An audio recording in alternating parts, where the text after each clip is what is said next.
Hi, my name is Brianna Woods. I'm a licensed social worker here at Life Touch Hospice in Magnolia. I am going to tell you a little bit about what I do on a day-to-day basis and just about social work in the hospice environment. Every day is different. Every patient is different. It's not a come to work and you do the same thing. Every person needs something different at different times. I a lot of times will go with the nurses on consult visits, whether they're in the nursing home, the hospital, or the patient's homes. I help to provide some emotional support during these consults, and just kind of the nurses and myself, we just kind of complement each other on explaining the hospice and the dying process and what we do to our patients and their families. If they choose our services and they're ready for our services, then I do an admission. Upon admission, there's a lot of different things that I do. One of them being just making sure where they are. Where do they live? Are they safe there? What's best for them at that time? So if they're in the hospital, where are they going? Are they going home? Are they going to the nursing home? Do they need to go to the hospice house? And if they're going home, do they have adequate support? Are they going to be safe there? Are they going to be cared for? Do they need 24-hour caregivers? Do they need equipment? Do they need assistance getting to the nursing home? Do they need a nursing home referral? These are all things that I would help facilitate with them and their families, just as added support, making those phone calls for them, getting some information for them. A lot of people have no idea what resources are actually available. So we help set up sitters. We call the nursing home. We do all of that. A lot of times we do that at the very beginning. If they live at home alone, a lot of times people think that just because they're getting on hospice that they're completely bedbound. That's not always the case. We do have people that still live alone for a long time until they near the end of life. So if they live alone, do they have a life alert? Do they need a life alert? This is something that we set up for them. We will often have it where it will call us first or a family member that lives nearby instead of calling 911 or an ambulance. Just in case they get in a bind, if they fall, they're short of breath, something's wrong, they can push that button and somebody knows. That way they're not sitting there for hours or days and no one knowing. We often cover that charge for them. That's something that we take care of for them and provide. Fire safety, if they don't have the things that they need at their home, like fire alarms, different stuff like that, we can provide a fire alarm for them.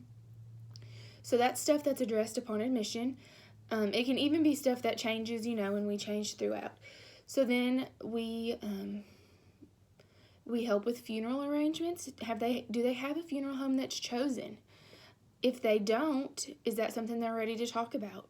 It's a really hard conversation to have with families sometimes, but it's so necessary. Almost every time I have that conversation with a family when they're done or once their loved one passes away, they're so thankful that they had those arrangements pre-made.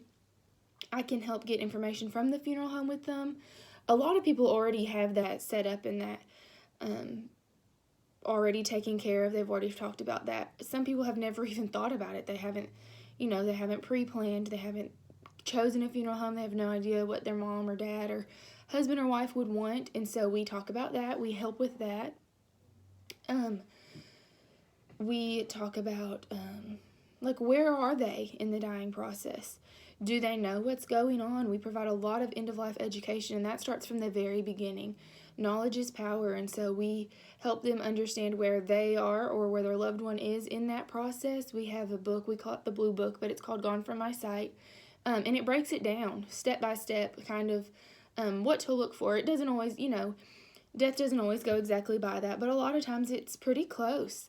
And so we kind of point out what to look for, what's coming, and that, again, is a hard conversation, but they're so thankful to know what they're looking for and how it's going to affect them. So we do that at admission also sometimes, and then throughout our routine visits as well. We often talk about their mood. Are they depressed? Are they in good spirits? If they need an extra chaplain visit, then we'll help them, set that up. We just kind of see what they need, meet them where they are. You know, some people are doing fine, and they just need a little extra support, and some people are really struggling. So it's just our job to be whatever they need us to be for them. I ask a lot of social history questions upon admission.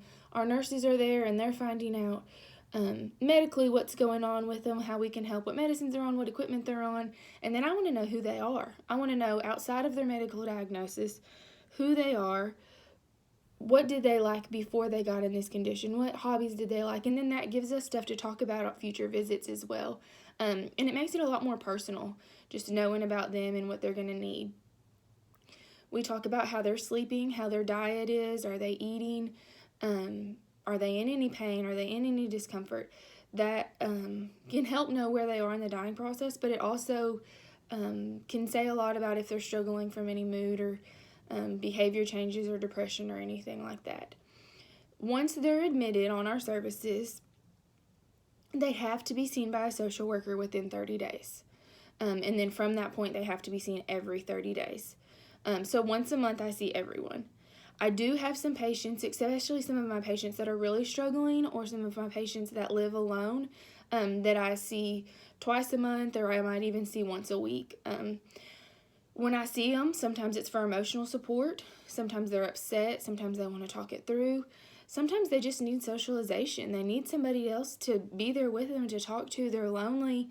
They're going through this phase of life, and, you know, they just need somebody. And so, again, like I said before, we're just there for whatever they need us to be, whether it's holding their hand or their loved one's hand as they decline, if it's having those hard conversations, if it's talking about the weather and the snow that we had last week, whatever they need.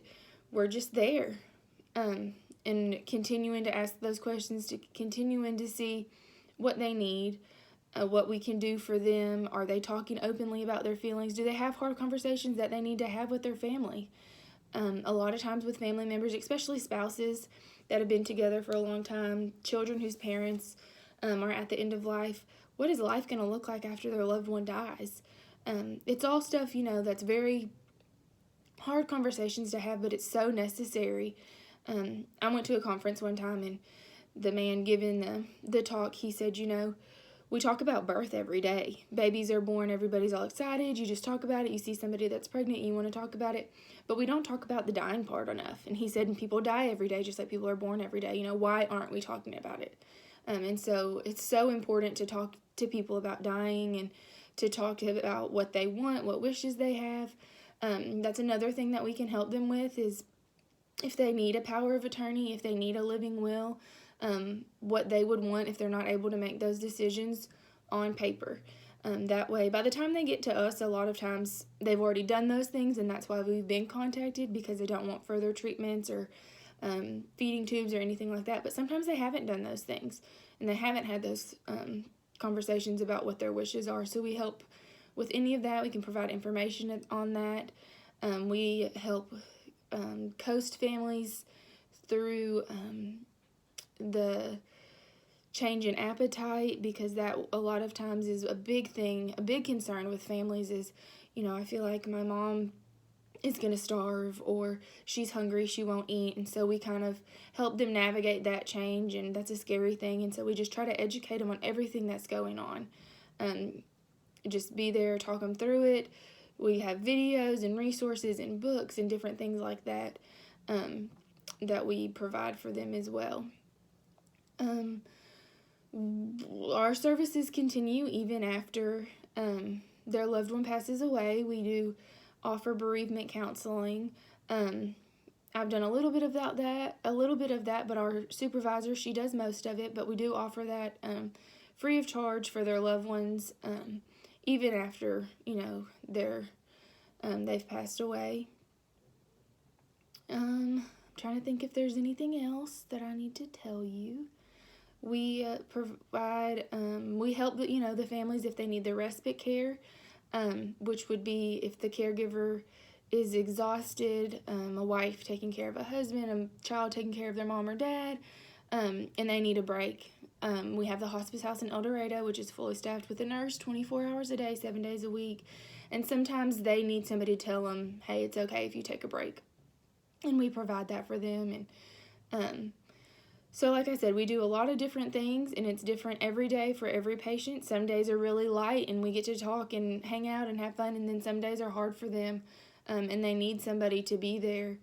I will say right now, typically we were in the nursing home seeing those patients once a month, just like I said. Right now with COVID, that's been very different, and it depends on the nursing home, to be honest. I have some facilities that I haven't been in since last March. But I also have some that have allowed us to be in and out depending on their COVID levels. So with those patients, we are calling the nursing home. We are talking to the nurse, talking to the CNAs working with them. Hey, how are they doing? What's going on? A lot of those patients are really struggling right now. And so we're talking to them and just being another set of eyes, another set of ears, just making sure everything's going okay. And then we're calling their families. Right now it's so important that we're supporting those families because their loved ones are on our services because they're on the end of that at the end of their life, and they're not able to be there with them. So we have really just been trying to reach out to them and provide as much support for them as we possibly can, and letting them know that, we're here. We can't go in either, but we're here. Our nurses are going in, and so we just provide whatever they need over the phone. So that's all I can think of right now. But I hope that you guys are learning a lot, and if you ever have any questions or anything further, you can get my email or something from Miss Sherman. Thank you.